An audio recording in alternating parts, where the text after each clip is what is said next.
Teach them. Please do. We teaching them? Mm-mm. No, we ain't teaching them. We ain't teaching them nothing. Welcome Welcome to the Tampa Bay Breakfast Club. I'm your brother, John. This is Qiana. And this program is being brought to you as part of the New Image Project of the Community Development and Training Center, a.k.a. See That? See that? And we'd like to thank y'all for tuning in, helping us to redefine what's cool, because smart it's the new gangster, baby. baby. You got it. You got it. It's the new gangster, baby. And if you don't know, now you know. Now you know. Yes. It's Freestlye Friday. Yes, it is. Feels like finally Friday. Finally Friday. It's been a little bit of a week.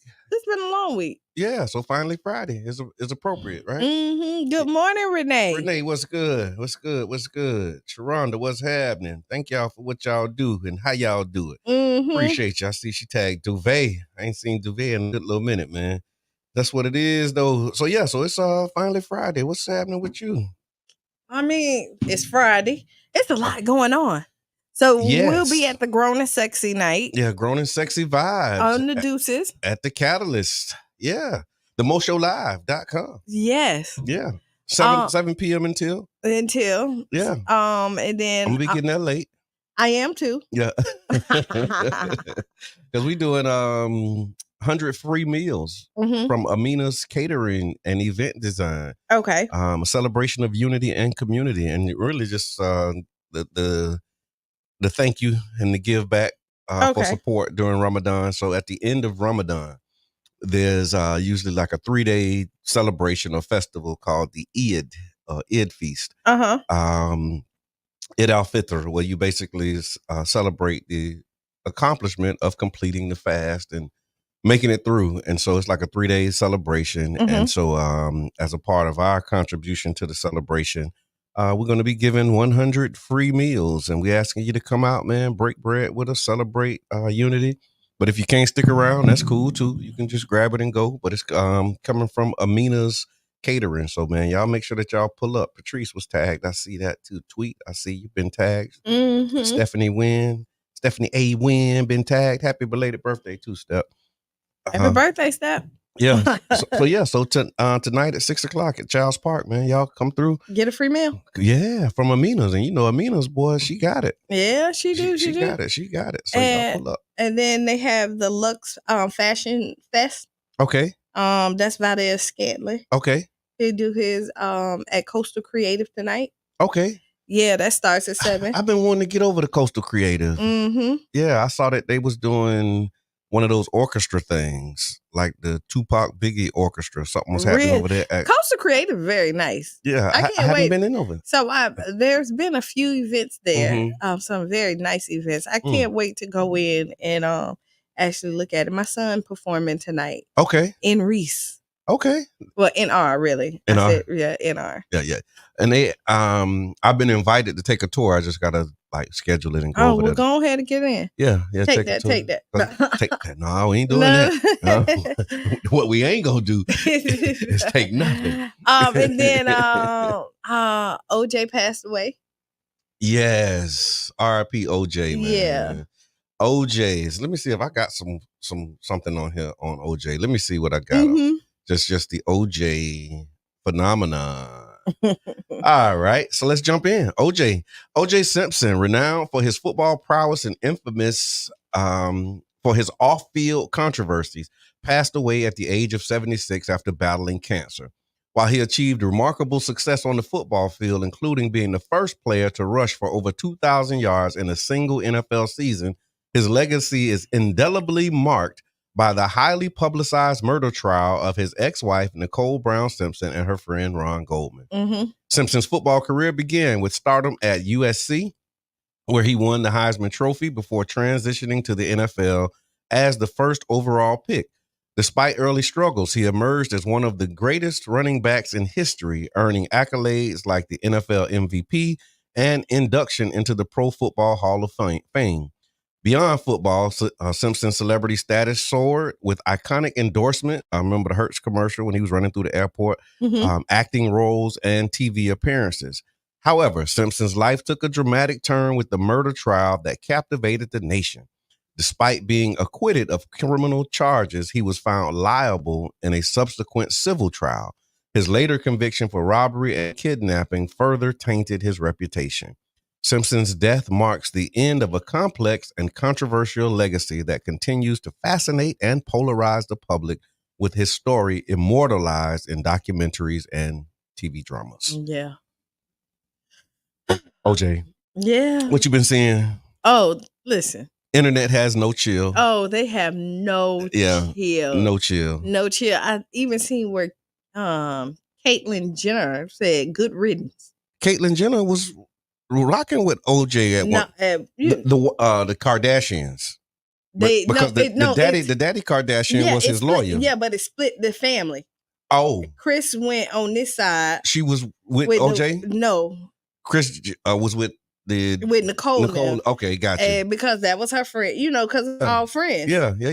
And Robert, Robert was the husband, the Kardashian. That's where they get the Kardashian name, right? Yes. He was one of the lawyers. Yes, and he, defended OJ, and he was like, he had to do it. This was his, that was his job. That was his job. It split the family. So yeah, it was his friend too, though, right? Wasn't he cool with OJ before that? Yeah, like OJ was.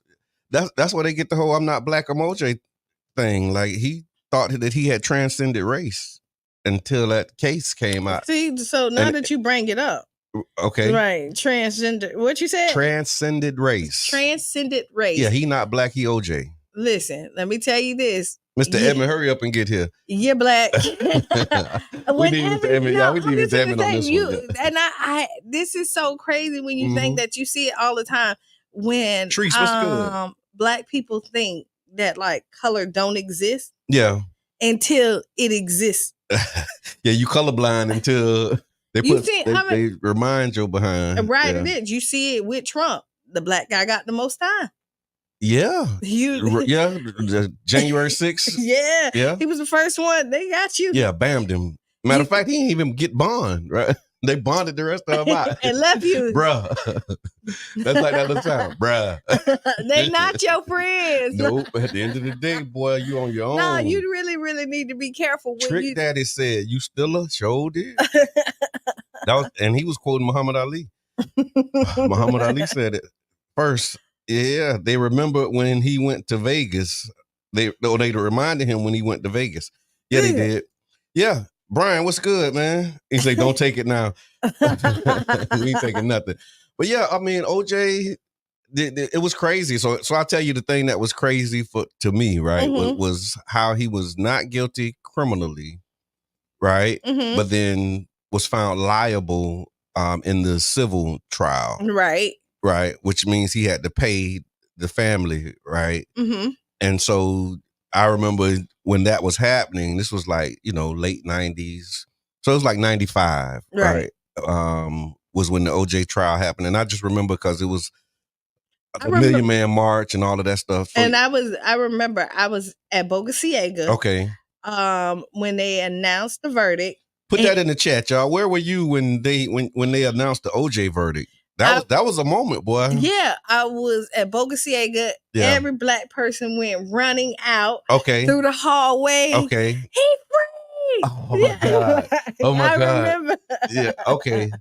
And I think I had to left school by then. I was at home. I actually just watched it on TV.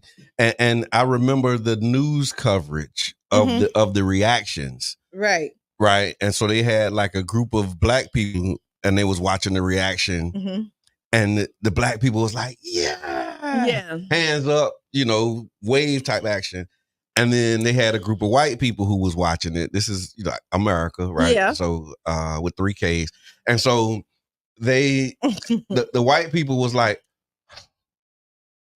and you know what? Because this is like they was deflated and black people was like, yeah, because it was historic because he should have been convicted. Yeah. If you follow the pattern of maybe black people in court. Right. So in America. Maybe he wasn't black. He was OJ. Oh, that's why he was acquitted. Because he wasn't black. He was OJ. Okay. I see what you did there. I see what you did. Because if he was black, he would have been. Oh, and you see, I just popped. Yeah. If he was black, this would be a whole different story. He would, yeah. Oh my God! They would have said OJ would still be in prison. Okay, and his death would have been around, behind bars. Yeah, him doing these perpetual appeals and all of that stuff. But because he OJ, and he has ties here in the area because his kids live here. Yeah. You know, so. That. Damien said he was at Gibbs High running around looking for, I ain't gonna even read the rest. Y'all get it in the chat. I'm not co-signing that, Damien Davis. Stop the violence, man. Roy said he was at Rio Vista Elementary, 2nd grade. Wow. Wait, hold on. Nah. Yeah, Roy said Rio Vista Elementary, 2nd grade. Nah, he had to be older than that. Royce, you had to be older. In 95? I think Royce was maybe a decade behind me. So nah. You don't think Royce was in 2nd grade with OJ? No. Okay. Brother Wells, where were you? Sharonda, where were you? Sharonda said she was at Lakewood High.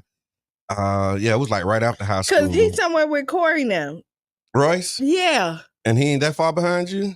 Me and Corey. So you was in high school when I was a freshman. Me and Corey. Okay. I was a freshman. Okay. So I mean, me and Corey like 4.5 years apart. Okay, so that put Corey kind of at 5th grade. 5th grade. And Royce, Royce, man, he just an old soul, but Royce a young man. You know what I'm saying? He went Corey. Well, he an old soul, wise beyond his years. I guess he got me popping all day. No, it wasn't 92, Royce. It was 95. Yeah. It was 95. You okay. So that is 5th grade. That put him in 5th grade. Yeah, add them other 3 years. Dan, what's good, man? Dan the man. Where were you when OJ was found not guilty, or when OJ was acquitted of murder? Yeah, but that was a moment in American history, and the other part of it. Read the comments. What they saying? What the people say? What the people say? OJ 95, so it was 5th grade. I see you. I see it. So yeah, so it was definitely a moment in history. Yeah. I'm looking to see if that's the world famous Mr. Edmund coming. He'll just pop in, running through. Yeah. But yeah, I just wanted to find out where he was and what his reaction was to OJ. Were you surprised when they announced it? Yes. Wasn't everybody? OJ was surprised. What? Johnny Cochran became a household name. He did. Yeah. Now if it don't fit, you must have quit. Yeah, that was the biggest thing. Like if it doesn't fit, you must have quit. And that's really what got him off. Yeah, with the glove. He put his hand in the glove. Like, how you let him try the gloves on? And they probably told him, now, when you put them gloves on, don't really put them gloves on. No, I mean, they got cameras everywhere. And he like, see, they don't fit. I don't know. Yeah. And then, I mean, because you seen him. But the DNA evidence. So what was your OJ theory? Like, how did did you think that he was guilty and just got away, or did because I know they were saying like his son might have helped him. That's how DNA they said that his son. They really said that his son did it. Okay. And OJ just wasn't gonna rat his son out. His oldest son out. So he stood tall for his son. So I don't know. Okay. Right. I mean, I probably at that point I threw some theories around. Yeah. And all that stuff. But his kids were still good with him. Yeah. And that was their mother. I mean, it's their daddy though. Yeah, but if your daddy killed your mama. Allegedly. They probably believe their daddy. That's what I'm saying. I told them, y'all know I ain't do that. But daddy, they got your blood. I lived at the house. Tell you it wasn't me. I lived at the house. Tell you it wasn't me. I lived at the house. Yeah. And you know what? They lived at the house, so they knew stuff that we didn't know as well, too. Okay. So you got to think about that for somebody to be forgiving and still. Mm-hmm. Because I might love I think I would love my father from afar if he, Yeah, I'm looking at the comments, but yeah. You would love your father from afar. You couldn't. You took my mama. Mm. Yeah. Yeah, I mean, God knows I would never want to go through that, but Yeah, that was a moment. But if you took my mama, have we had any moments like that since? No. Mm-mm. No. Because he was OJ. He was OJ. He wasn't black. I'm just trying to think that we have like black people get off and be celebrated in that way. I mean, he was celebrated and hated because white folks hated it and black folks, for the most part, and you know what? And it wasn't that black folks didn't think that he wasn't guilty. It was more of the celebration that we beat the system. We finally the system worked in our favor. Like the system did what it was supposed to do. Like, okay, I hear that. So that was the whole, because you look at it. No, it didn't do what it was supposed to do. It did what it's always done. Because we've had black people who have been murdered by white people. Right. They go to trial. All of the signs point to their guilt. Like they got all of this evidence, and then white people get acquitted for killing black people consistently. Right. Because you didn't prove without a reasonable doubt that they were guilty. And so you didn't prove. Yeah. So we were used to receiving it, and we was used to seeing them get off. Right. But so to see a black man go through that process and get off, was like a moment in history. Right. That was really the historical significance of it. Right. Like, okay, wow. It wasn't the fact that if he was guilty or a trial that we used to seeing them win. Right. And everybody was. We're not used to winning like that. Right. Everybody clutching their pearls. Wow. Right here, trying to figure out what's going on, so. Yeah. Yeah, no, it was definitely a moment in history. Also on this day in history, Dr. King, I'll just read it. So on April 3rd, 1963, Reverend Martin Luther King Jr., alongside the Southern Christian Leadership Conference and the Alabama Christian Movement for Human Rights, launched a bold campaign against segregation in Birmingham, Alabama. By April 12th, how many days? That's 9 days later, not even 2 weeks. By April 12th, King and numerous activists found themselves incarcerated due to their continued demonstrations in defiance of an injunction by Commissioner of Public Safety, Bull Connor. So thanks for the star, Sharonda. Appreciate that. Ed, what's good, big brother? So despite facing brutal opposition from pro-segregationist Bull Connor, Dr. King and his fellow protesters persisted in their nonviolent protests, culminating in King's imprisonment and crafting his seminal letter from Birmingham jail, addressed to fellow clergymen who criticized the protest campaign. Oh, there was people who was criticizing Dr. King in the protest campaign. I got to pause right there, because sometimes when we review the history, like, you can never find the people who were critical of the movement. Okay. Right. But no, everybody act like they was with him. Like, you never hear somebody say, you know what, I ain't think it was going to work. Yeah. But people didn't believe in peace, though. A lot of people, that peaceful march. But people didn't believe in doing nothing. Because I remember, like, talking to people who was like, man, this ain't gonna work. It ain't gonna work. Like, leave it like it is. Just keep going how we going. Like, don't even worry about it, sweetheart. Try and do something for yourself. Make the best of what you can. But, like, people was not with that. Right. It wasn't that they was radical and on the other side of it. They just was like, hey, it is what it is. They ain't bothering us. Yeah, we ain't bothering kind of, but we deal with it how we deal with it. You know what I'm saying? And like try to make the best out of the best. But it was like people who were really critical of Dr. King and called him a troublemaker and all of that kind of stuff. I can see that. I can really see that. I absolutely can see definitely see that. I mean, as somebody who's been called a troublemaker and been criticized, I'm sure you can. But so his letter to Birmingham letter from Birmingham jail was actually to the clergymen, because it was preachers who was criticizing the movement. King's letter eloquently defended the necessity. Say that 3 times fast. Necessity. Good job. Of confronting injustice regardless of the geographical boundaries. He emphasized the connectedness of communities and the moral imperative to combat injustice wherever it exists. King rejected accusations of acting too hastily or dramatically, asserting that the struggle for freedom requires relentless demand from the oppressed and a willingness to challenge unjust laws. Let's pause there.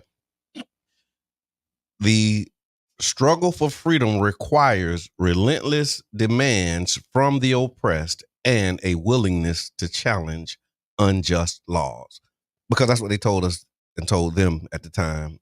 I'm channeling the spirit, so I feel like I was there. Okay, go ahead. So they told us, but they told them at the time that, it's the law. Mm-hmm. And so they was like, okay, that's what it is. Laws are made to be challenged sometimes. Unjust laws, yeah. Some of them are made to be unjust laws are absolutely made to be challenged. And so that's what Dr. King and his cohort did.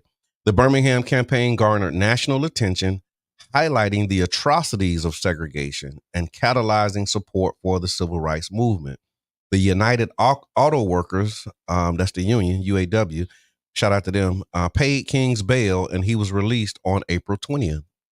So he was in jail from the 12th to the 20th. King's iconic I Have a Dream speech at the March on Washington for Jobs and Freedom further galvanized the movement, leading to the passage of the Civil Rights Act of 1964. But the letter from Birmingham jail and the events that followed played a pivotal role in advancing the civil rights movement.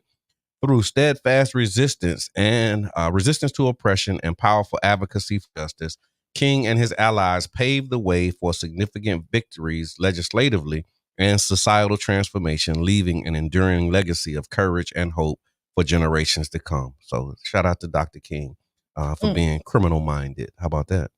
He was criminal-minded. Criminal-minded. I mean, he broke the law. He did. He went to jail. So he was criminal-minded. So today's... Fred, what's good, brother? Today's people. Mm-hmm. Who's going to jail? I'm laughing because it's a funny story. Fight for 15. Right. Remember Fight for 15? You heard the story before. You heard the story before.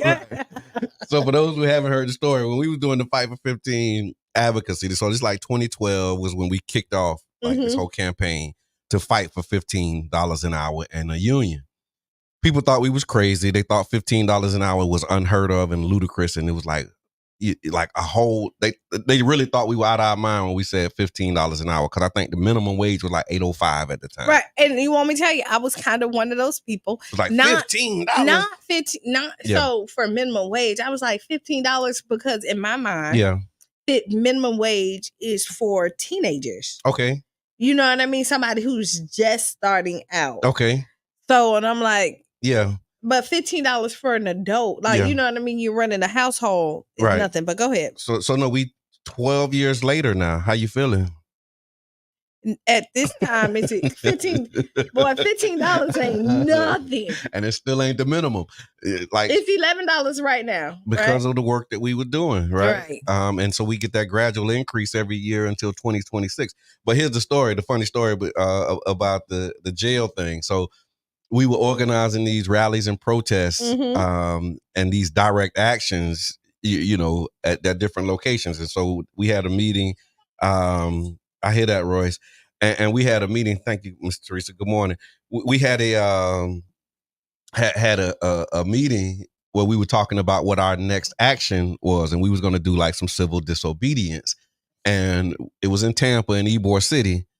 And I'm gonna find these pictures and share the pictures. I wish I had them so we could show them while we telling the story, so y'all can really get the image of it.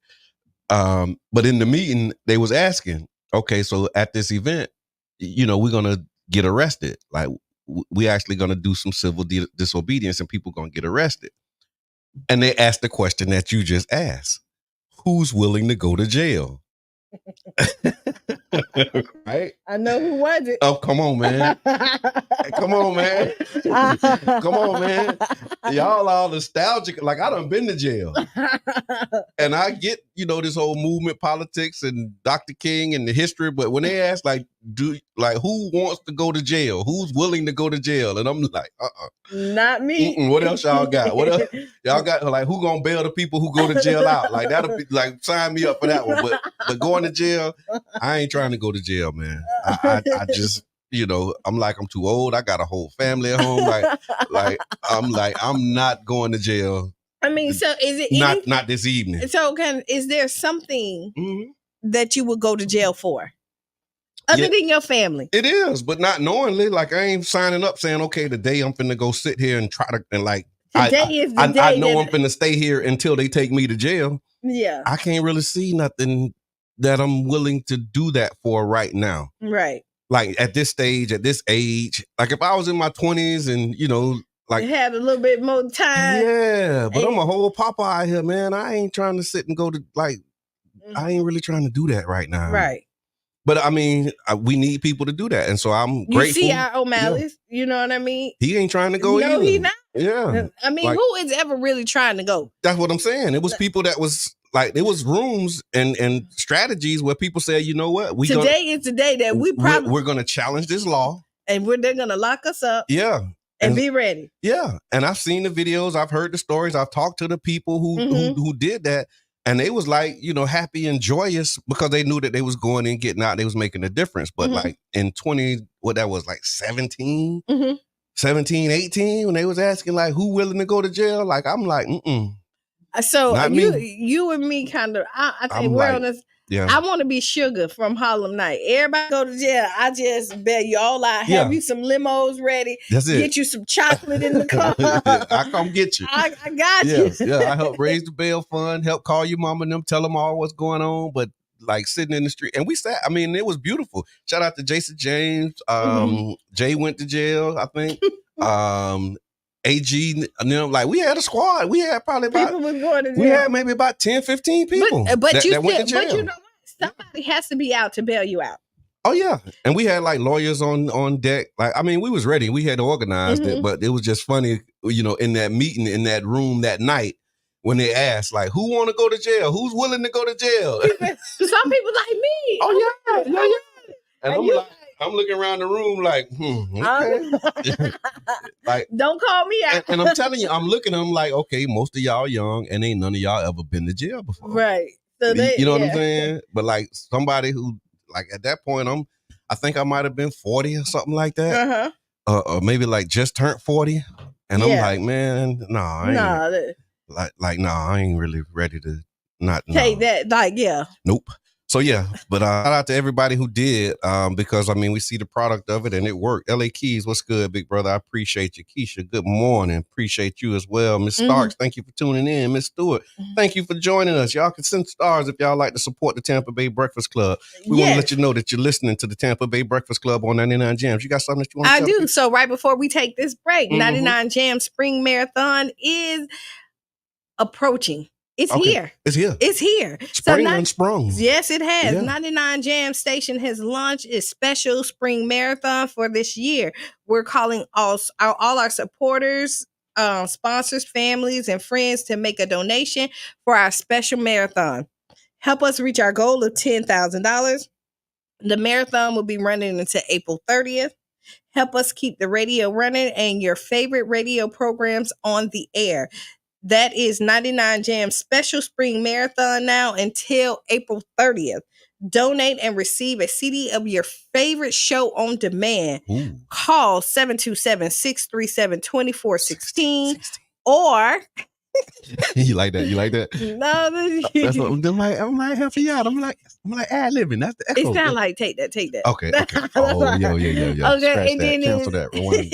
It is 813-419-2035. You say that, it's so funny. When OJ passed away, I saw on there, not OJ, take Diddy. Oh, so my God. Like, thank you, Miss Teresa, for the stars. I appreciate that. And thank you for your consistency, Miss Teresa. She's like 4 weeks in a row, man. Right. And for the Tampa Bay Breakfast Club, we're asking for 10 people to spend $10. Did we say 10 or 30?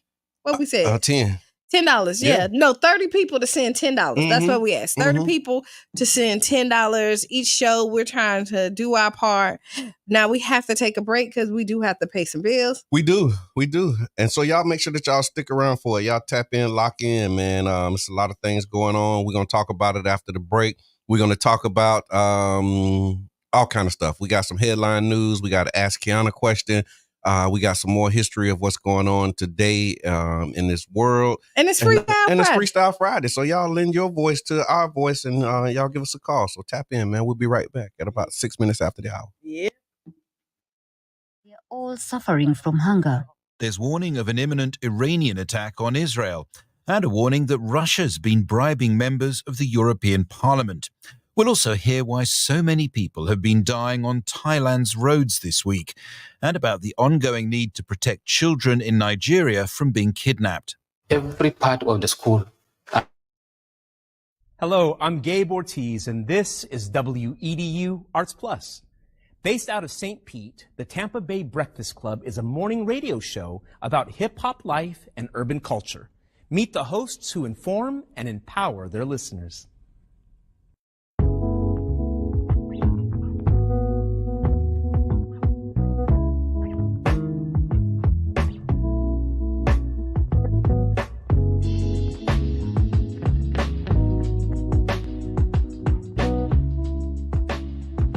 I'm Jabbar Edman. I go by Mr. Edman. My role, I'm a host and I'm co-founder. My name is Brother John Muhammad, Your Brother John, yourbrotherjohn.com. And my role on the Tampa Bay Breakfast Club is host or co-host. I just go by Qiana. Sometimes you may hear the guys call me Q. I may say Q just depending on my personality that day. And I'm the female of the crew. I think I keep balance when you look at the Tampa Bay Breakfast Club. So that's my role. And I'm Bruce Moore Jr. A lot of people do know Bruce Moore Jr., obviously being born and raised here and going to school here, but there's many more people that know Reno. St. Pete is small, and so the good things and bad things that come with a small city, you know, everybody knowing each other, of course, would be one of the pluses. My neighbors were not only just my neighbors, they became my family. Trying to put that back now, like really getting back to a place where we know our neighbors and we look out for each other. It was a St. Pete that existed, you know, south of Central, and then there was another St. Pete that existed north of Central and downtown. It was a struggle then, and I think it's still, you know, somewhat a struggle for Black people in the city of St. Pete. Even with every step of progress we make, it's still a struggle to, implement that progress. Did y'all hear about the weed college, the first cannabis college? In Orlando. Talk to us, Soprano. No, yeah, I've been looking at it. This is serious, y'all. Over a year ago. If you got the charges, go and get the degrees, King. You got years of experience, man. It ain't like you come into a classroom with no data. Elon Musk said that a drug dealer knows how to manage and run a business better. I can't believe that. The real facts, man. I'm all about education. But what I'm saying is that we carry this industry on our backs. The way we started the Tampa Bay Breakfast Club, Jabbar approached me about what could we do, how can we do something together, and then an opportunity to promote Amendment 4. Amendment 4 is the, voting rights restoration to returning citizens. We were able to negotiate a deal where we got like 30 minutes on the radio at 99 Jams to talk about, Amendment 4 and other local, policies.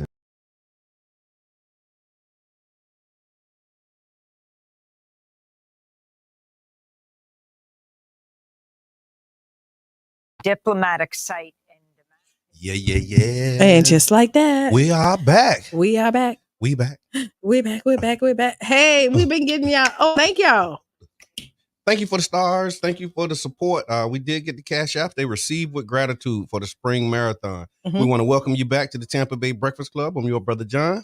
And this is Qiana. And this program is being brought to you as part of the New Image Project at the Community Development and Training Center, a.k.a. See That? See That. We'd like to thank y'all for tuning in, helping us to redefine what's cool because smart is the new gangsta. Baby.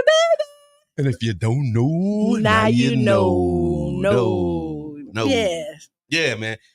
It is Freestlye Friday. Again, thank y'all so much for the support and all the love. We was talking about OJ before the break. We talked about Dr. King and his letter from Birmingham jail. He actually went to jail on April 12th, 1963, after only about 9 days of organizing in Alabama. Boy, them Alabama white folks wasn't playing with him. And it ended up going down. He got arrested, and that letter from Birmingham jail has been like studied and it's been like a thing. Like I remember really looking at it. For the context that it provided to the movement, the call to action, the pushback on those who were critical of Dr. King and the movement, like it was really a moment in the movement history that a lot of us students of that history appreciate. Yeah, you gotta appreciate it because a lot of, like I say, now you hear from the people who said, "Oh yeah, No, we won't, because a lot of people listen. Well, that's the thing. You don't hear from them people, right? But did you say you? I've talked to people, right? But it's like in my family, right? Because I talk, I'm very intentional about those conversations that I have with like the elders. Mm-hmm. And one of the things that I asked my mom and my aunts is like, so where were y'all, when this was going on?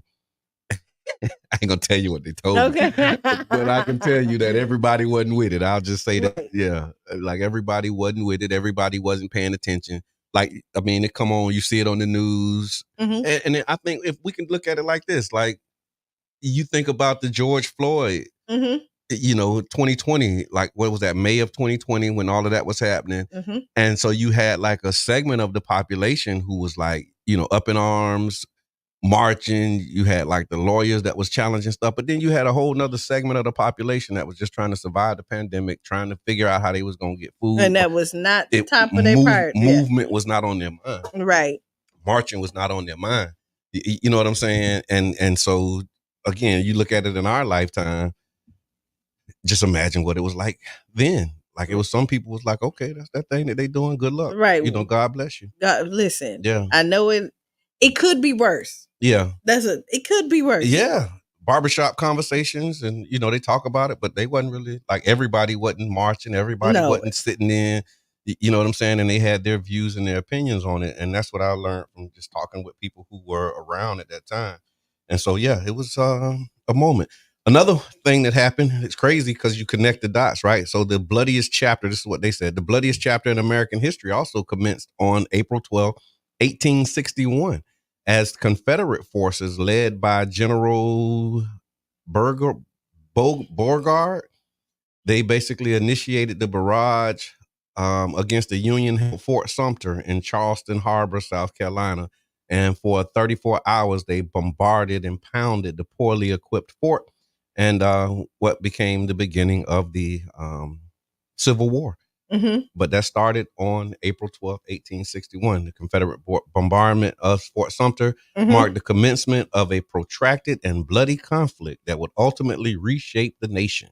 Rooted in deep-seated divisions over slavery and states' rights, the Civil War exacted a profound human cost and left an indelible mark on American history, culminating in the preservation of the Union and the abolishment of slavery.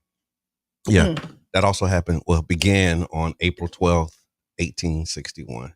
And then 102 years later. It took them a long time. It took them a long time. Well, it took them a long time. So slavery in that form ended. And then a new form. Right, that's all. Yeah. And then it took them a long. Hold on. A long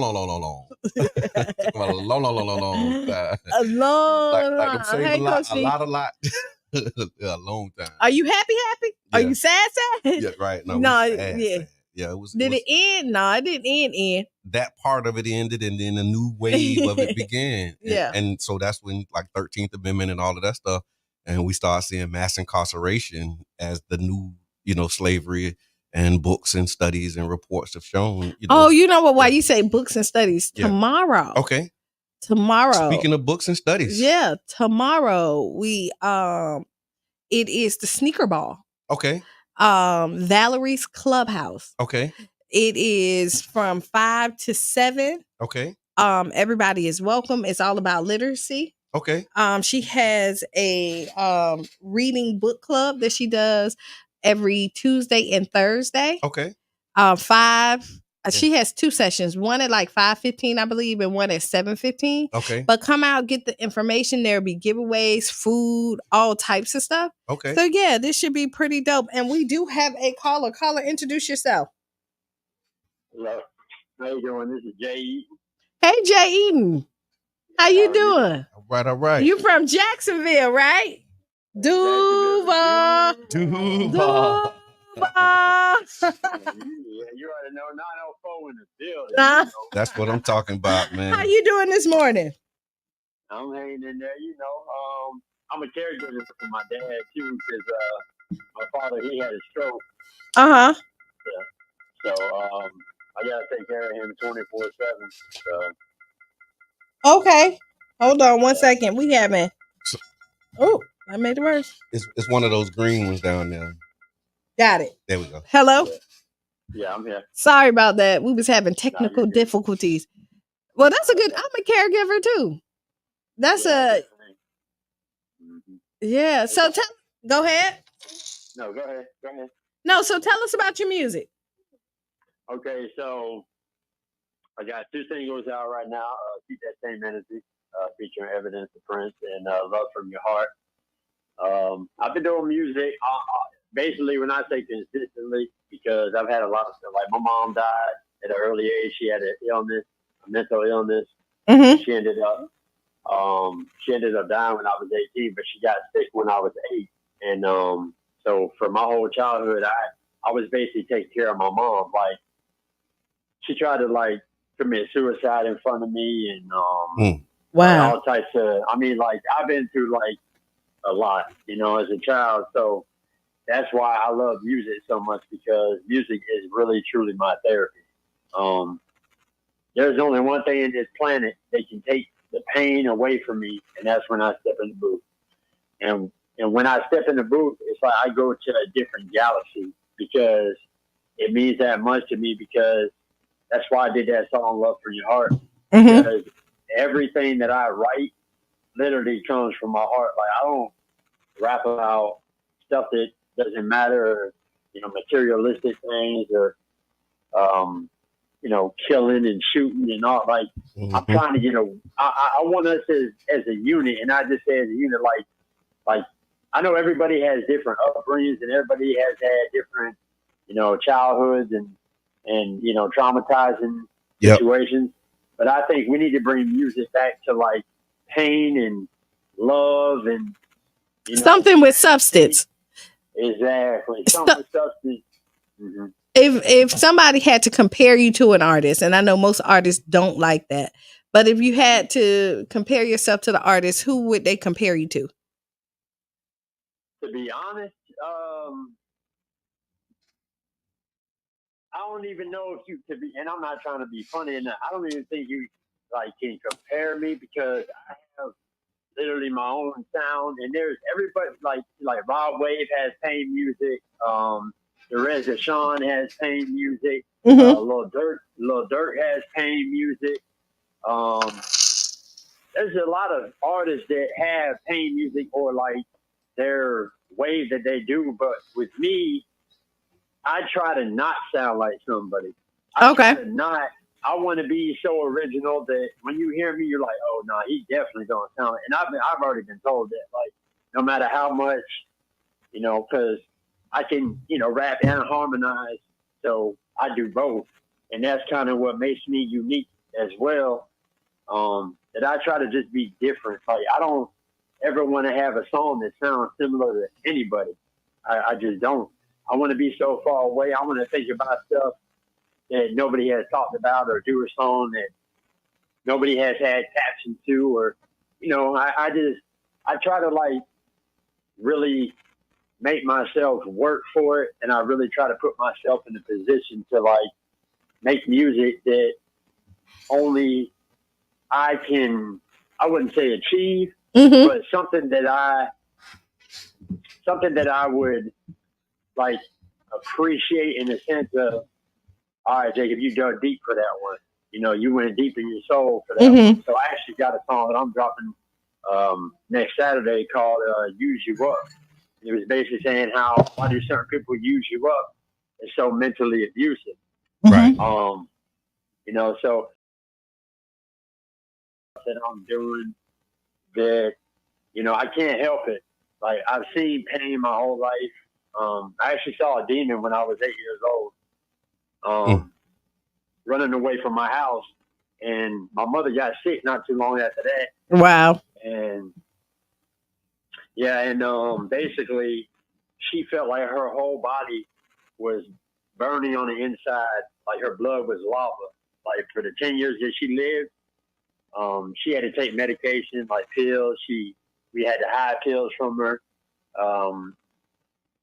She basically like tried to cut the wrist in front of me. I had to like tackle her and take the knife away from her and all that type of stuff. So dealing with that, it pushed you into music. it pushed me into music. Because when she passed, I didn't start doing music till I was 20. Mm-hmm. So she died when I was 18, but there was like I was like, I have to do something for my mom. Like I have to. There's something that I have to be able to. So this is the legacy of your mom. Kind of. The only reason why I even do music and started is because of my mom. Now, can you tell the people how can they find your music? Where's your handles? At J Eaton 904. Yeah, JEATON 904 all together. That's on every site: Instagram, Snapchat, Twitter, everything. At J Eaton 904. Yeah, at JEATON 904. Yep. Are you spelling J all the way out, or is just J the No, just J the letter. Okay, gotcha. Now, do you have any upcoming tours or shows coming in? Pastor Senior, thank you. Basically, while I'm shooting 2 videos, I'm doing both the videos for both my singles that I'm going to be probably doing a few different scenes around the city, and I might I don't know, I might even come back to Tampa. Okay. Just to get a few shots out there. Before shows, like there's a few things getting set up or whatever, because I'm actually in talks with Atlantic Records and somebody who's tied to Atlantic and Warner Brothers Records. We've been chopping it up, and he's trying to see like what kind of deal I want, how long. Well, that's good. You know what? What I got. We wish you the best of luck with all of that. I hope our paths cross again, and I know it will. If you had to leave the people with one thing, what would it be? No matter what happens in your life, what transpires, what you've been through, never quit, never stop. You got to keep going, because eventually you're going to make it to the finish line. Amen. I love it. Ladies and gentlemen, Mr. J Eaton from 904 in the building. Thank you for calling. Duval, thank you for calling. You have a great morning. Thank you for rocking with us this early. Yes, ma'am. I appreciate it. All right. Right, y'all. You listen to the Tampa Bay Breakfast Club, the new 99 Jams morning show right here on WUJM. And as a community-owned public media resource, we rely on the support of listeners like you to keep the shows you love on the air, the doors open, lights on, and to continue to put out quality programming in the Tampa Bay area. We're in the middle of our spring marathon, so please consider making a donation or becoming a show sponsor today. It's a couple ways you can do that. You can send it through the Cash App, and I want to give a shout out to everybody who's done that so far. Hold on, caller. So I see Sharonda, thank you. Kenyatta Rucker, thank you. You can also send stars. You can also do 99jamstheberg.com if you'd like to make a contribution. It is Freestyle Friday. We got a caller on the air. Caller, what's on your mind? Hey, how you doing this morning? This pastor don't you know no good. Hold on. Is this Pastor Don't You Know? Or this Pastor Don't You Know No Good? No, just don't you know no good. Okay, I got you. Nothing for nobody. Don't put no blasphemy on it. We're not. Because I want to do it like this. I want to say rest in peace to OJ. Now I can drive my Bronco again. I want to say rest in peace to all the brothers out there. And I want to give y'all a thank you for when y'all went to Project 15. And then I want to just bless the Lord when you asked if anybody want to go to jail. I want to praise the 10 crazy people that wanted to. Thank you, Lord. Thank you. Thank you. I want to praise all the grandmas out there. Because if I wasn't with no grandmas out there, comedian David could say it's up there like Granny. Thank you, Lord. Thank you. And I just want to get out here on the Breakfast Club and leave y'all with a good note and leave y'all with this. If your drawers got holes in them, you still got the will. Ladies and gentlemen, a word from Pastor Don't You Know No Good on the Tampa Bay Breakfast Club, man. So the word of the day is if your drawers got holes in them, you still got a well. Come on, man. Hello, somebody. You can't just go buy some new ones. You still got a well. Hello, somebody. I can't throw away them holy drawers. They're like granny panties with holes in them. That's what time it is. Thank you, Miss Wanda, for Miss Wanda says she's gonna find a way to get this money to us, and I appreciate that. You can actually go to the website 99jamstheberg.com. And go all the way down to the bottom, Miss Wanda, and hit that donate button, and it'll give you an option to do a PayPal donation as well. And we appreciate that. Sharonda's shaking her head. Now, you probably somewhere right next to him. Right? That's the first lady. First lady, don't you know no good? Mrs. Don't you know no good? Miss Teresa says she made a donation. She did. Thank you so much, Miss Teresa. I appreciate it. And she's consistent with her Yes, support. she is. Oh, man. Yes, she actually did $50 for the 99 Jam Spring Marathon. Boom, boom. So she went for 5 days. Yeah, she did. She up.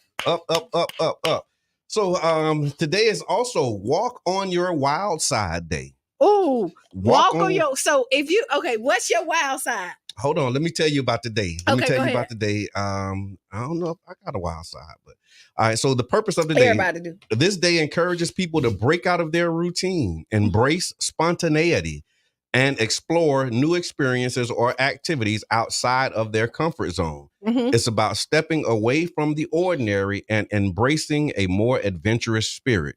The way that it's celebrated, people celebrate Walk on Your Wild Side Day by engaging in activities or trying things they wouldn't typically do.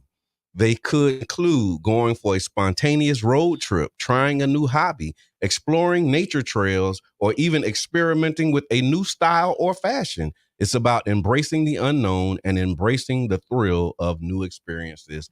Walk on Your Wild Side Day.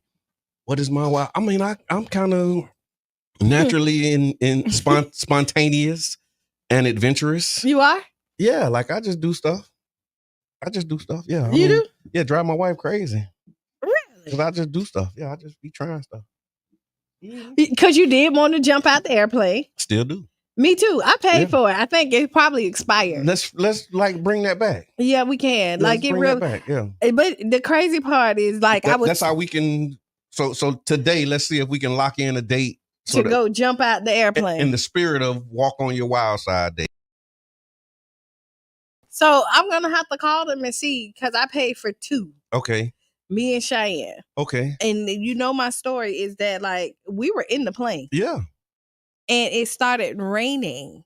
Mm. We watched 6 people jump before us, but we was the highest because they got 3 levels. So it's like 12,000, 15,000, 18. So they jumped in the rain or they beat the rain? The last people, when they jumped, it started raining. Okay. But I was saying, if I'm gonna jump, I might just like. If I'm gonna jump from the highest. Yeah, just go ahead and go all the way up. Let's just go ahead and do it. Okay. Does it cost more to go higher? Yeah. Okay. I think it was like $249, $260 per person. I'm gonna do it. Something like that. Miss Wanda said it sounded like fun. Okay, yeah. Let's do it. But I was terrified, right? Of course. That's what makes fun. Right. It's like so, but the whole way. So and then you ain't scared, you ain't having fun. And so I paid for the cameraman and everything. So wow. Okay. Like cause you're attached to somebody, they talking to you, hey. Tandem, yeah. Yeah, like doing all this. Wind in your face, jaws up. So before you even get on there, like okay, they coaching you through it. You talking, boom, boom, boom. We get on the plane, you get in there. 1 person jump, boom. Okay, 2 people, boom. 3, 4. Like we see them. Are they screaming? Everybody, you hear them screaming? Yeah, you go. But then they say it's so magical. That's what. So what? I always wanted to do it, and then after King Redid it, he told me about his experience, and I was like, okay, yeah, I want. Coco did it. I want that in my life. Yeah. Yeah. So we were next. Okay. We were literally next. Cheyenne was sitting at that, and they say, "Jump canceled." Yeah. And we turned around. Okay. And so we sat there for a second. It might be expired. That was maybe was that last year? No. This was like a couple years ago now. Yeah, it's been a while. Okay. Because it was right after Jared passed away. So okay. Would you mind like pulling that string for me and like let's like really let's come on let's Walk on Your Wild Side Day, y'all. What would you do for Walk on Your Wild Side Day? And see, I think I'm naturally kind of that person. You walk on your wild side. I change my hair color. I cut it. Yeah. I jump in the ocean. Off boats. Yeah, yeah. You do explore your wild side. Yeah, so I'm one of the people that already kind of be like walking on the wild side. I probably need to be tamed at times. Or you need to embrace the civilized side. I hear that. National Only Child Day. National Only Child Day celebrates and recognizes the unique experiences and contributions of individuals who grow up without siblings. It is an aim to dispel stereotypes and misconceptions about only children and highlight the positive aspects of being an only child. Celebrations for National Only Child Day can vary widely. Some people may use the day to reflect on their own experiences as an only child and share stories or memories with others. Others may organize gatherings or events to bring together children and create a sense of community. Additionally, it's a day for parents and families to show appreciation for their only child and celebrate their individuality. National Only Child. National Only Only Child. Do we have any only children in the chat? Let us know. Are you an only child? Are y'all spoiled? Does that mean that's what that mean when you're the only child? You spoiled? A lot of times. Really? Yeah, a lot of times they are. I mean, I wasn't the only child, but like because my siblings were older, you felt like it. I grew, and I had all sisters too. So you was. I spent a lot of time I spent a lot of time by myself. Good morning, Mom. Caller, introduce yourself. This is Miss Wanda. Miss Wanda, how you doing? I'm doing well. I am so excited. I woke up and somehow this was on my phone, and I'm like, "Oh, I know who they are." That's right. It's exciting. I don't know who told me how I got it, but anyway, I'm on. I'm going to drop off or either go to your website. I'm nowhere near a computer or anything like that. Okay. But to make one announcement about something that I'm doing in the community on Saturday. Okay. If people are interested in attending, we're working a student telling stories group, and I'm looking for 7, 6 through 8th grade students. Okay. Meet me at the factory from 4 o'clock to 4:45 in the library. Okay. They can sing, they can come tell a story, they can dance, whatever. I'm looking for 7 students that would like to be a part of this.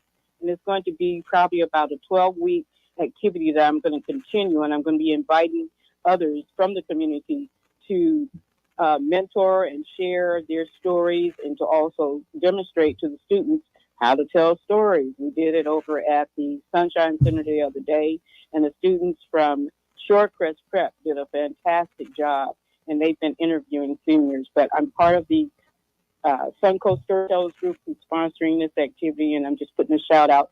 And I will be bringing you a $75 check. All right. That to you, okay? Yes, ma'am. Thank you.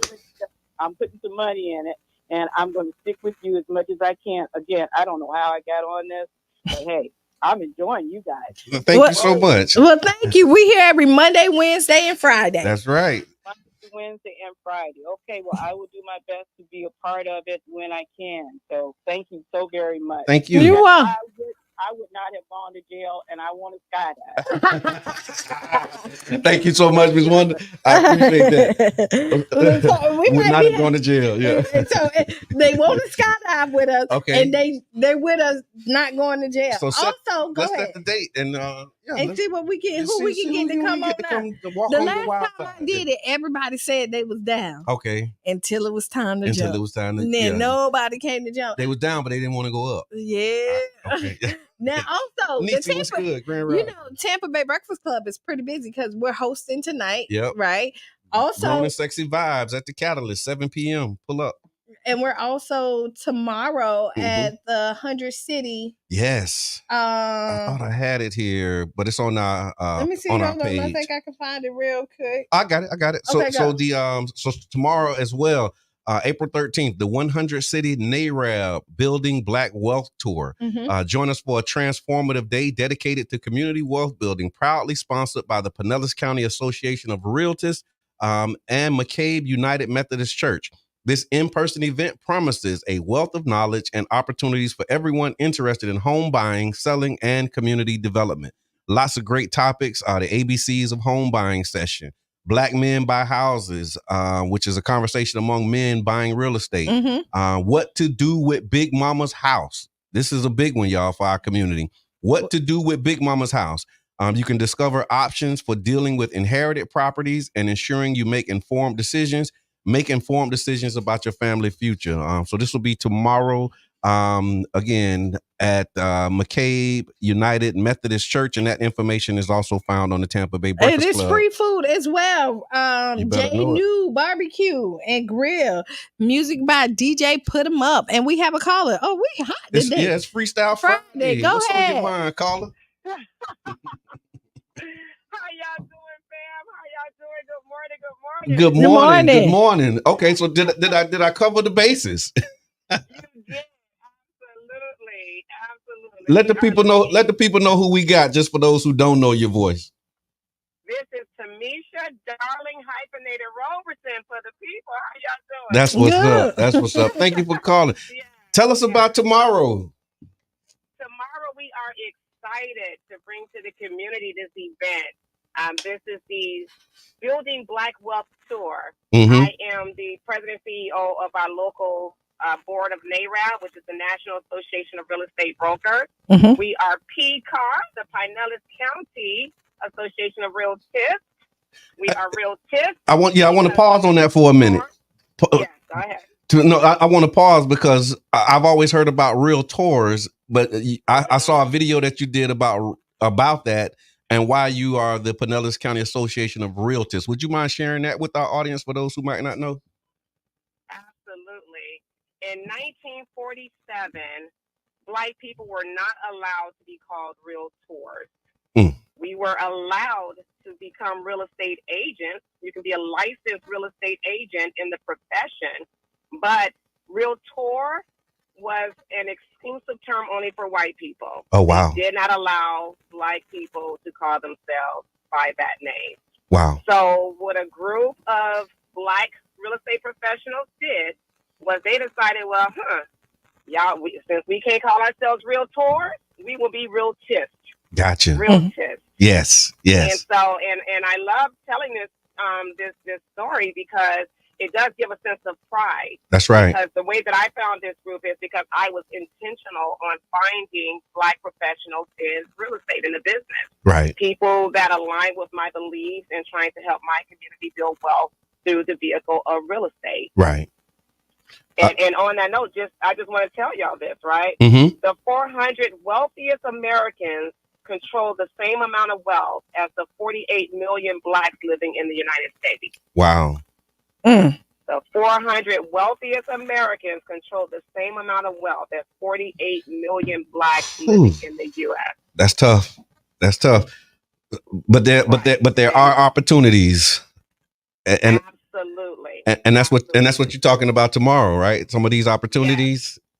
Yes. So tell us about this tour, because to me, tour means that like this is not just here. You said 100 cities, and how did we get to be so fortunate to be one of those 100 cities? Well, I fought for us. Okay. Like there is no way that Pinellas County is going to be missed. Right. He has to have this event. So even though we are right out the gate, our particular board was just launched. Recently. Okay. We started December 14th of last year. We were official charter, February 28th of 2024. So we are fresh out the gate. Wow. But we hit the ground running. We hit the ground running because that's how much I believe this is what we need. For our people in our community. I want to be able to get into the community and educate and make everybody aware of, because we're not even applying for the mortgages. Wow. When I gave the data yesterday, there was 90,000 Black people living in Pinellas County. Out of that, 500 people applied for mortgages. Wow. Now, but out of that 500, 150 or 180 were denied. So we have to get in there and find out, because we know that we still have the issues against us. We know that redlining still exists. Yep. That's another name for it. You know, we know blockbusting still exists. Even though it's illegal, they just found other ways to do it. Right. So we have to get in there and make sure that this is changed. And part of that is being aware of it. So you have people that just don't even, part of it is education as well. We understand that the mindset has to change. You know, I hear a lot from, especially the younger generation. Well, I don't know if I'm going to live in St. Pete, you know, I might move to Georgia. But it's like understanding that when you're renting, you're helping to build equity for someone else. Right. And I am quick to say this, and y'all will hear me say this often. If you own a Land Rover and you're not a landowner, that's an issue. Ooh, yes, bars. Yeah, nope, bars. Yeah, I will agree. I hear that. That's an issue. I hear that. What time? What time tomorrow? We are from 10 a.m. to 3 p.m. Okay. And now let me tell you about some of our panel discussions, because it's not just in buying property. It's also in keeping and retaining the property. Right. Not inheriting properties, right? Mm-hmm. Because a lot of people are losing their homes. And there's different things, different reasons. Right. But a lot of that could be the reverse mortgages on the properties, is not knowing what to do with the property. So we have an event, one of our panel discussions, which is actually the start of the day. It's going to be from 10:30 to 11:30 a.m. is what to do with Big Mama's house. Yes. What to do with Big Mama's house. Come on now. Because we have to talk about that. That's right. And, and we all get the text messages, right? Text messages, phone calls. Don't worry about the agent. He got all this, we'll buy your house. I'm buying houses in this neighborhood. I like to get your house. No. Yeah. And so we have to get into the community for us to know that keep your property. Right. Wealth in the dirt that it sits in. I don't care how raggedy you think the house is. The dirt that it sits on is of value. Right. So stop giving away these properties. Stop giving them away, because this is the fastest way for us to build generational wealth. Right. Mm-hmm. Right. And then you have you also have some free one-on-one consultations tomorrow where people can speak directly with professionals. Tell us about that. Absolutely. So, and some of the other events, because again, this is a national event, people have actually come to some of the events with their paperwork, not knowing what to do with the legal doc that was left over from Big Mama's house. Wow. So if you have legal documents and you want an attorney to look over those, bring those to the event. We have private rooms, where you can meet one-on-one with attorneys. Mm-hmm. So you bring those documents. They will go through those documents with you. And one of the things, somebody brought a huge packet, and the young guy did not know what to do with this. He was the person. He was the heir on the property, and the deed was actually in that paperwork. So imagine if he had gone to someone that was dishonest. Wow. He was taking the deed to his property. He did not even know what to do with this paperwork, but he actually had the deed to that house in that. Wow. So again, this is so important. And that's just one of our panel discussions. We also have Black Men Buy Houses. Yep. We also have Black Men Buy Houses. Mm-hmm. And then you have your ABCs of home buying as well. So this is going to be an impactful day. I really want the community to come out, show up. I have great sponsors, Breakfast Club. Right on.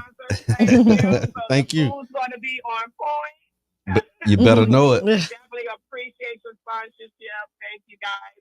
You're welcome. In the vision and aligning with us on this. And it's going to and give us the address again. Some folks are asking in the chat. Where's the event being held? So it's at McCabe Church. What's 2800 26th Avenue South, St. Pete. 2800 26th Avenue South, St. Pete, starting at 10 a.m. tomorrow. To 3. 10 a.m. Doors open at 9:30. Right on. Bounce houses. We're gonna have bounce houses. We have door prizes. Yes, come out. Looking forward to it. Thank you so much for calling, Miss Darling Hyphenated Robeson. Listen, this weekend is going to be filled with a lot of stuff. It is. So you can go figure out about your houses, bring your kids to Lake Vista from 5 to 7. It's food there as well. The factory, Miss Wanda, she just talked about it. There's going to be some events there, storytelling. So Miss Teresa, she put it in the chat about yesterday. She said, one of my Caucasian colleagues attended the State of Housing in Black America session yesterday. And she told me that she was enlightened by hearing the history of the realtist that we just got this morning. Right. You know what I'm saying? And it's interesting that, that's where we are with these things, but I never knew that either. Like, you think realtors is realtors, but no, it's realtist. Gotta love it, man. So yeah, it is a lot happening, a lot going on. Y'all make sure that y'all tap in. And then next week, we have the Sunshine City Jazz and Poetry Festival on April 18th and the 21st. Live music and poetry at the factory, 7 p.m. to 10 p.m. on Thursday, 4/18. And then jazz and brunch Sunday at 31 Grand from 12 to 3. And you got Siobhan, the Motherland Festival. Motherland Festival, yeah. On 420. On 420. And yeah, y'all know yeah. what 420 is. Yep, 420.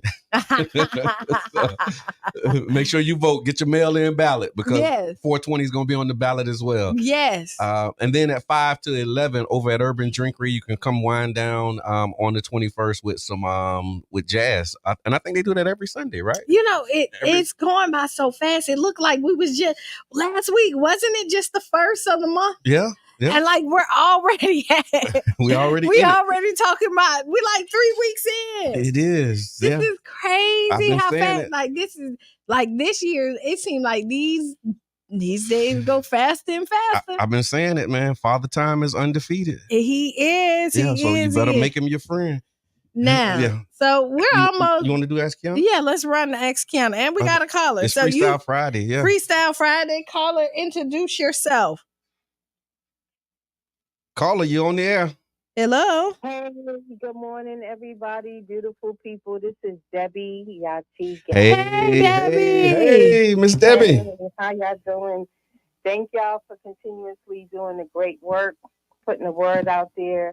Y'all just so real in every topic, and y'all keep St. Pete woke and the surrounding areas. Thank you. People are listening in from New York too. Oh. Shout out the event that I was blessed to get a grant for. Yeah, the Chalk. Tampa Bay Chalk Festival. Yes, let's talk about it. It's going to happen on May 4th. Nice. And the time start on that is from 9 a.m. to 4 p.m. It is free. We are asking if you go out to our website, you can get us through Pinellas Diaspora Arts Project because we're partnering with Pinellas Diaspora Arts Project. What's the website, Miss Debbie? Simply, What's the website? I'm about to put it in the chat. I'll put it in the chat too. The website is Tampa Bay Chalk Festival. Okay. Simply Tampa Bay Chalk Festival. And please go out there and register. We're looking for families and youth groups. We have some really exciting partners this year. We have, of course, Pinellas Diaspora Art Project, Creative Pinellas, the National Endowment of the Arts, Pinellas Community Foundation. We also have the Estuary program, Tampa Bay Estuary program with us. And we also have the Sierra Club because this year our theme is environmental consciousness. I love that. We're going to break the stigma that we as Black and Brown and BIPOC people are unaware of our environment. Right. And so we are the ones that, keep the Tupperware bowl. However, we want to go ahead and put that message out there. We also want to invite youth to come out. We have a whole sidewalk dedicated to free art programs. Nice. We're going to put art where it's not. So families, please do come out. We're going to have prizes. We even have Baycare Health System is going to be out there doing wellness checks for individuals. And we have Eckerd College out there showing people how to recycle. And it's just going to be a wonderful time. And we awesome. Just want to represent our community and keep our community beautiful while we're also impacting the community. We want to make sure that the city knows that we are here to stay. I love it. Give us the date, time. Going to be. We're going to be between parking available on both the north side or the south side. And so, the Artist Exchange, which is in the Water District, they're also opening up their parking lot for us as well. Nice. And I just want to shout out Heavy's Restaurant, Lorraine's, and also the Catalyst, because they're going to be feeding our artists and our volunteers for that day. So, and also want to shout out Urban Drinkery, because they're also a partner with this too. So we are also inspiring the businesses along the 22nd Street corridor. I love it. And that's May the 4th, y'all. So may the 4th be with you. Yep. You have a great day. Thank you, Miss Debbie, for calling in. Yo, look, people today really been Freestyle Friday. It's Freestyle Friday, man, and I appreciate y'all so much. And thank y'all for the contributions, the donations, and everything that you've done to contribute to the success of the Tampa Bay Breakfast Club. In the time we have, we're going to do it Ask Qiana, and Ask Qiana is brought to you by the One Community Grocery Co-op. To learn more about the co-op, you can go to ocgc.coop, ocgc.coop. All right, dear Qiana, my oldest daughter, Kate, that's in quotes, is 22. Her baby is now 6 months old.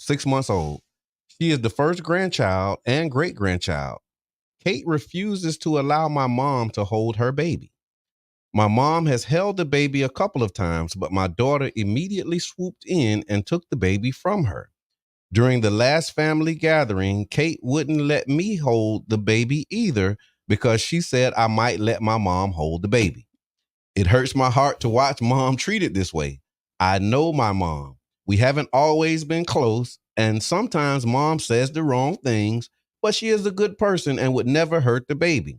Because I let Kate know my feelings, she is now refusing to come to any family gatherings where mom might be present, and she won't talk to me either.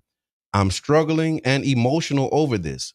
Mom has done some very good things for my daughter. She owns a timeshare and let Kate use it for graduation and her honeymoon.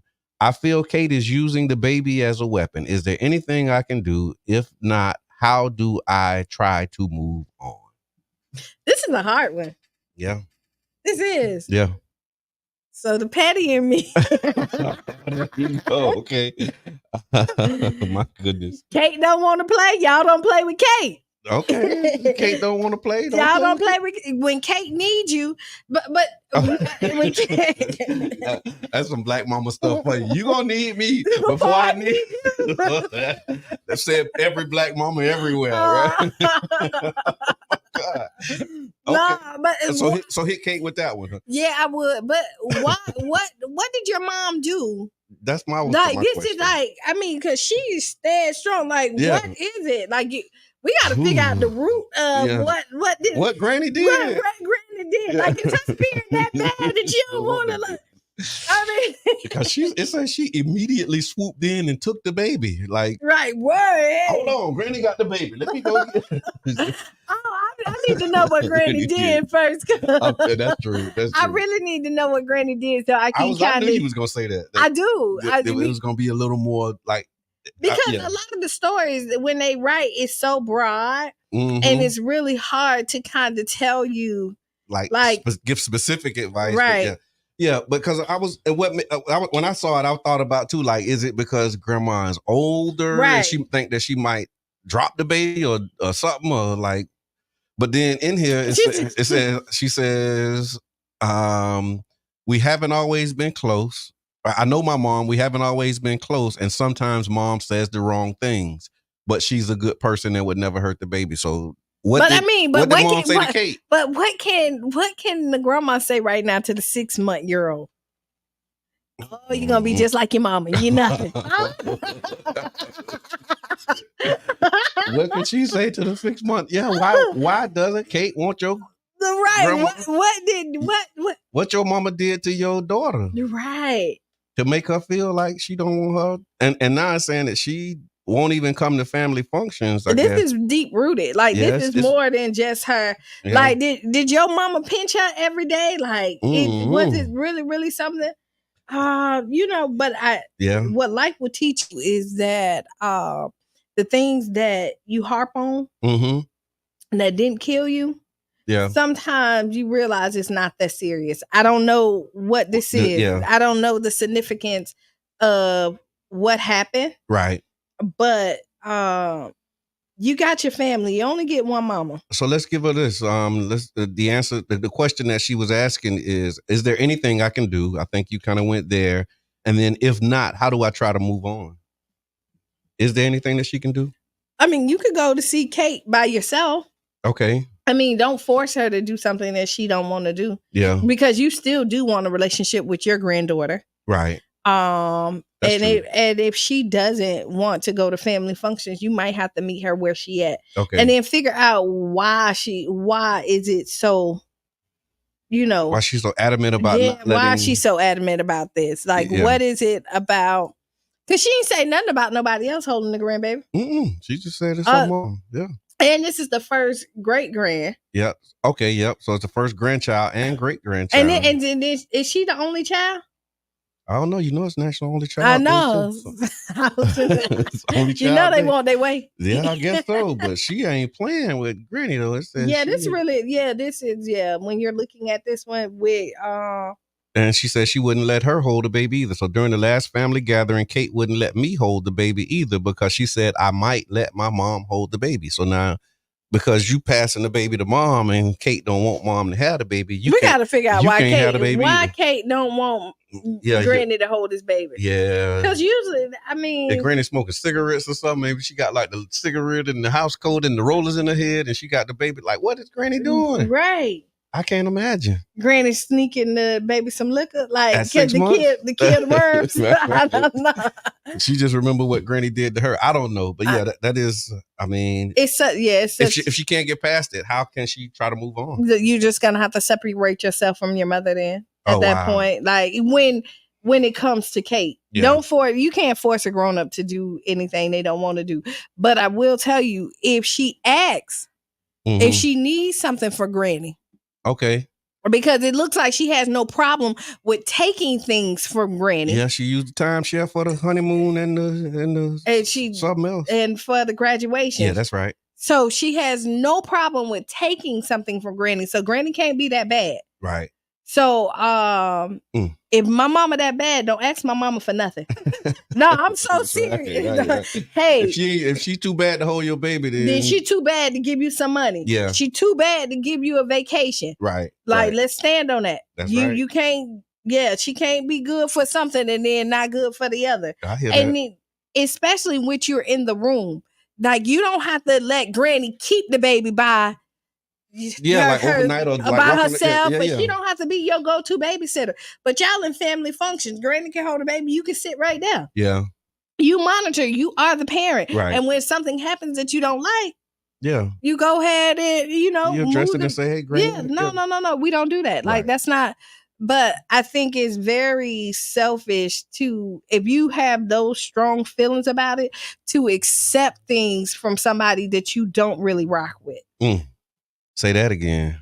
You shouldn't do it. If you don't like me, you don't accepting the gifts and the good, right? But you don't, really don't rock with right? it like Yeah. Don't do that. Like I really have a problem with that. Yeah, that's really selfish. Yeah, them limited cutoffs. Right. Like you only talk to me when you know that I'm about to give you something, but any other time you walk in here, you don't speak to me. Nah, don't speak to me when money is involved either. Yeah. Or gifts are involved. So I think, and then you need to you might need to gently remind her about that as well. Yeah. Gently. Yeah, gently. Because look like Kate, like she over all of them though. Yeah. And it sounded like Kate, she was the first grandchild. Okay. Right? Yeah. And so it's this entitlement because she's probably been given everything she's asked for. Okay. And so, yeah. Yeah, and that's what it says, using the child as a weapon. Like it's a lot in here to that's not being said. So yeah, I hear that. But look, grandma been raising kids longer than you. Okay, that's what you be said. So, so grandma done seen a few of them come through there. Yeah. Yeah. And she done seen how grandma done dealt with them too, though. Maybe that's why she don't want hers to be under Granny. Who knows? But these are family functions. Yeah. Right. No, I hear what you're saying. And so this is like not. But again, she's 21, 22.